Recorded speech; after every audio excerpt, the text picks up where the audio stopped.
This meeting is being recorded.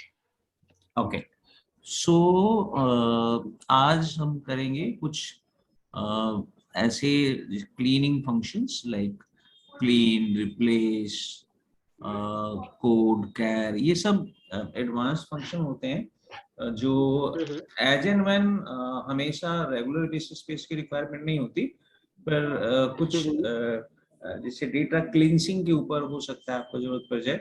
जैसे मान लो आपने कहीं से कोई डेटा कॉपी पेस्ट मारा या वेब स्क्रैपिंग कर रहे हो, आपने वेबसाइट से कुछ डेटा कहीं से डाउनलोड किया, तो उसमें क्या होता है, कुछ गार्बेज वैल्यूज आ जाते हैं। गार्बेज वैल्यूज का मतलब they are value, they are characters but they are not going to be used anyway. तो उनको कैसे हटाना होता है, और अगर मान लो कोई डेटा है उसका फॉर्मेट डिफरेंट है, जैसे मान लो कि लास्ट नेम इनकम्प्लीट है, या मान लो ए की जगह पी लिखा हुआ है, कुछ इस तरह से पैटर्न में एक डेटा है, एक सर्टेन पैटर्न अगर आपको मिलता है, एक रिदम मिलता है डेटा के अंदर, बट उसमें कुछ प्रॉब्लम है, एनोमली जिसको बोला जाता है, अगर ऐसा है तो आप इन फंक्शंस को यूज कर सकते हो। So let us understand this function कैसे वर्क करता है। सो सबसे पहली बात तो हम क्लीन की बात करते हैं, क्लीन कब यूज होता है। So let me just take this data out, इस डेटा को बाहर निकाल लेता हूं मैं, and I will share the working file also, all tsb or tst and all to ca। अब मैं इसी फॉर्मेट को ले लेता हूँ ऐसे, एंड डिलीट इट। ओके, अब देखिए क्या है यहाँ, क्या है कि देखो यहाँ कंपनी के नेम है।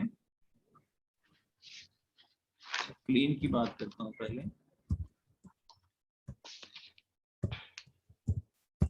देखो क्लीन, जैसा कि that's as the name suggest कि क्लीन का मतलब कि ये कुछ क्लीन करेगा, और क्लीन में यही होता है कि आप जो प्रॉब्लम है, मतलब जो इम्प्योरिटीज है उससे हटाओ। क्लीन का काम ही होता है जनरल स्टैंडर्ड इंग्लिश में। अब यहाँ देखिए मेरे पास इम्प्योरिटीज क्या है डेटा के अंदर। ये डेटा है मेरा नेम का मेरे थे जैसे लुकिंग फेयर, इट्स ओके, पर जो कंपनी नेम है दिस हैज अ प्रॉब्लम। इसके अंदर इम्प्योरिटीज है, क्या है, HCL के बाद एक नॉन प्रिंटिंग कैरेक्टर है। नॉन प्रिंटिंग कैरेक्टर का मतलब होता है कि आप इसे कीबोर्ड से आसानी से टाइप नहीं कर सकते। ये देखो पाइप सा बना हुआ है, तीजा देखो हैश प्रिंटिंग कैरेक्टर है, क्योंकि इसको आप हैश को टाइप कर सकते हैं कीबोर्ड से। तो ऐसे कैरेक्टर, ध्यान दीजिएगा मेरी बातों को, ऐसे कैरेक्टर्स जो नॉन प्रिंटिंग होती है और उसे अगर आपको रिमूव करना हो तो क्लीन फंक्शन की जरूरत होगी। प्रिंटिंग है जिसको आप टाइप कर सकते हो कीबोर्ड से आसानी से, उसे नहीं रिमूव करेगा ये, ठीक है। ओनली नॉन प्रिंटिंग कैरेक्टर जिसकी जरूरत नहीं होती। तो आप देखो यहाँ पे क्या करोगे, लिखोगे क्लीन क्लीन, और मैंने क्या किया, टेक्स्ट, ये यही मांग रहा है मुझसे कि टेक्स्ट दे दो। ये टेक्स्ट के ऊपर ही काम करता है, नंबर पे काम नहीं करता। देखो HCL, अब इसको ड्रैग कर दूंगा तो देखिएगा कंट्रोल D, इसने क्या किया, हमारे जितने भी कंपनी के नेम है सबको ये पॉपुलेट कर दिया, और यहाँ पे देखो गेल में हैश लगा हुआ है उसे नहीं हटाया। What is the meaning of that, क्योंकि हैश को आप कीबोर्ड से टाइप कर सकते हो, इनको नहीं टाइप कर सकते, तो वो इम्प्योरिटीज होती हैं, ठीक है। बट क्लीन का काम यही है। अब है मेरा नेक्स्ट फंक्शन रिप्लेस। अब how does replace work. So replace कैसे काम करता है, तो नाम से ही पता चलता है कि ये किसी अनदर कैरेक्टर की पोजीशन को आप किसी दूसरे कैरेक्टर से चेंज कर सकते हो। रिप्लेस का मतलब ही यही होता है, find and replace kind of thing. तो एक होता है कंट्रोल F मारा आप सबको चेंज कर दो, बट कई बार क्या होता है स्पेसिफिक कैरेक्टर को हमें किसी टेक्स्ट से निकालना होता है। जैसे मान लीजिए, या उसके बदले में कुछ रखना, जैसे प्रवीण कुमार है। अब ये प्रवीण कुमार है, मुझे लगता है कि जो जिसमें भी ई है ना, आई डोंट वांट द ई, मैं चाहता हूँ वो ई जो है मेरा उसमें से बदल जाए, या ई से लेकर फोर्थ कैरेक्टर से लेकर फिफ्थ कैरेक्टर तक बदल जाए, कुछ इस तरह का काम करता है रिप्लेस। तो मैं यहाँ पे बोलूंगा रिप्लेस। अब पूछ रहा है ओल्ड टेक्स्ट, तो किसको बदलना है, तो मेरे पास ये टेक्स्ट है, this is complete text, comma, फिर ये पूछ रहा है कि कहाँ से स्टार्ट करना है, As I said कि मैं let's say मैं बोलता हूँ इसको फोर्थ कैरेक्टर से स्टार्ट कर दो, मैंने फोर्थ कैरेक्टर लिया, हाँ, okay. Now comma, now this is asking me for a number of characters, how many characters को आपको चेंज करना है, उसके बदले में कुछ डालना है. Let's say I am putting 3. फिर comma, ये अपने एज पर द रिक्वायरमेंट आप जाओगे न्यू टेक्स्ट, यानी उसके बदले में क्या चाहिए, तो उसकी जगह मान लो मेरे कुछ नहीं चाहिए, I don't need anything, okay.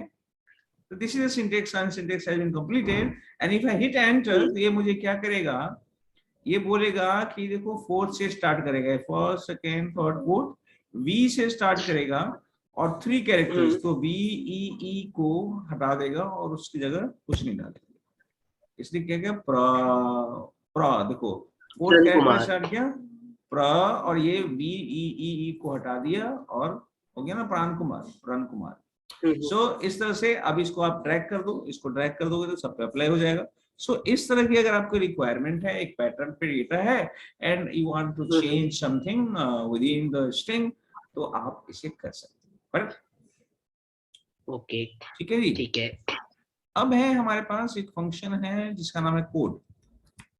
Code जो होता है, देखो एक्चुअली क्या होता है, एक टर्म है जिसका नाम है ASCII. मैं लिख देता हूं यहाँ पे कहीं पे, ASCII. इसका फुल फॉर्म होता है American standard code for information interchange. Means ये कम्युनिकेशन लेवल पे डेटा ट्रांसफर करने के लिए जो हम कोड यूज करते हैं उसे स्काई जो भी प्रोनाउंस करो आप कर सकते हो. ASCII, American standard code for information interchange, यही होता है इसका फुल फॉर्म. और ज्यादातर 2 स्टैंडर्ड हैं पूरी दुनिया में, एक तो स्काई है और दूसरा हमारा होता है जो सीक्वल को फॉलो करता है, ANSI. तो जितने भी सिस्टम हैं, क्योंकि एक्सेल भी आपका एक प्रोग्रामिंग लैंग्वेज है, फंक्शनल प्रोग्रामिंग लैंग्वेज है एक्सेल. अगर आपसे कोई पूछता है, वैसे हालांकि इतना डीप जाते नहीं है लोग, लेकिन if someone tells you okay what kind of application Excel is, तो आप बोलोगे it's a functional programming application. Means इसमें आप फंक्शन यूज करते हो, एक तरह से प्रोग्रामिंग है, फंक्शन ही तो यूज कर रहे हैं. फंक्शनल प्रोग्रामिंग, जैसे पावर BI है, वो भी फंक्शनल प्रोग्रामिंग एप्लीकेशन है, उसमें भी फंक्शन ऐसे ही चलते हैं. जैसे अगर आपको एक्सेल ठीक से आता है तो पावर BI को बड़े आराम से आप यूज कर सकते हैं. ठीक है, सो ठीक है. तो ये कोड है. तो अब कोड क्या होता है, कोड एक ऐसा फंक्शन, एक होता है कैर, एक दूसरा फंक्शन होता है कैर, कैर CHAR, कैर. लोग चार भी बोलते हैं उसको, चार बोलो, कैर बोलो, pronunciation is not impact anything.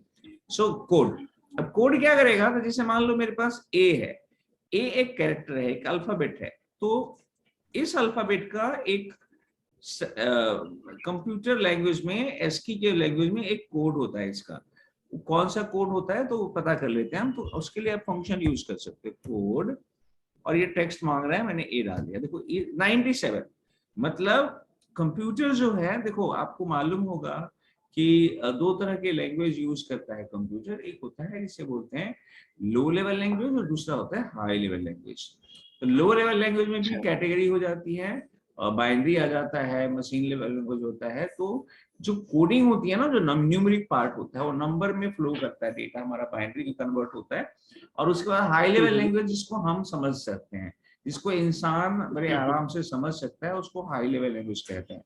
तो हमने कुछ भी अगर कोई कमांड देते हैं तो उसको कन्वर्ट करता है और बाइनरी से कन्वर्ट होता है, फिर ASCII की तरफ जाता है, फिर उसके बाद वो हमें आउटपुट देता है. वो काम हमारा सेंट्रल जो हमारा CPU होता है इसमें, उसका काम होता है, वो सारा लॉजिकल काम करता है, और वो ऑपरेटिंग सिस्टम का काम यही होता है.